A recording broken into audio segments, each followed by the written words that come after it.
Us now is LA City Fire Public Information Officer, Captain Eric Scott. Eric, thanks so much for joining us this morning. Really appreciate it. You know, this seems like in some ways the perfect storm. We have the winds, we have the hot temperatures, the low humidity. Talk about how dangerous we are right now in terms of the conditions.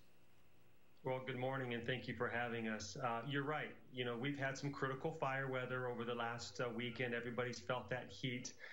We saw several fires that erupted, but most on our jurisdiction was quickly extinguished. So the general public doesn't even hear about them. But we did send 2 strike teams, which is 44 firefighters, to the Apple fire that you've been mentioning all morning in the Riverside area. That's the largest fire in the state as we speak. But as you were also mentioning, we are seeing the increased temperatures, the low relative humidity, even in single digits in some areas. So what that means, it's dry outside. What we have in our favor is we don't have the Santa Ana wind conditions yet. So we have to remain prepared for this year's fire season.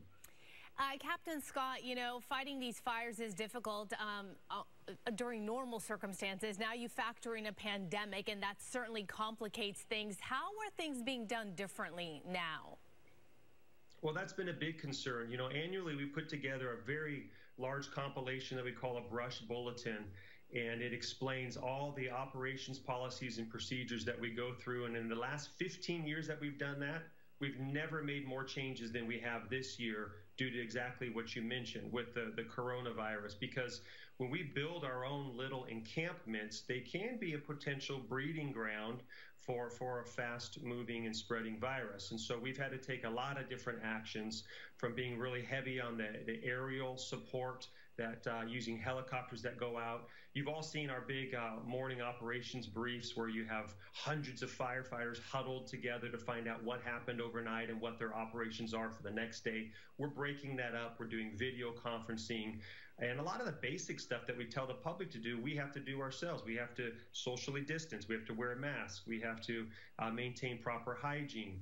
And we have to be prepared to be able to spike out, as we say, or go to remote locations to camp out versus all being under one roof. Mm-hmm. Well, Eric, you know, let's continue with that theme. Yeah, we're all taking precautions right now. What other tips can you give people, especially those who live in high fire danger areas? I mean, they always have to be prepared to go, particularly, I think, during the height of the fire season.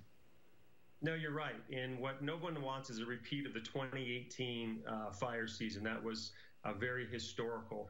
And we would love to put a fire engine in front of everyone's driveway. It's just not possible. So people need to be prepared. You can provide the defense, we'll provide the offense. So we ask people to perform proper brush clearance. That's the defensible space that dramatically increases the survivability of your home.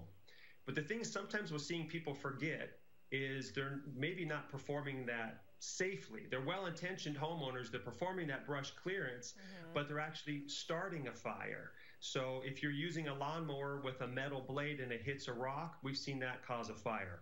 Or using a weed whacker to bring down all of those weeds, but the hot exhaust is set against dry grass, and that starts a fire. So make sure you have an extinguishing agent, a hose or fire extinguisher, a cell phone to call 911, and let's not do brush clearance on windy days or red flag conditions.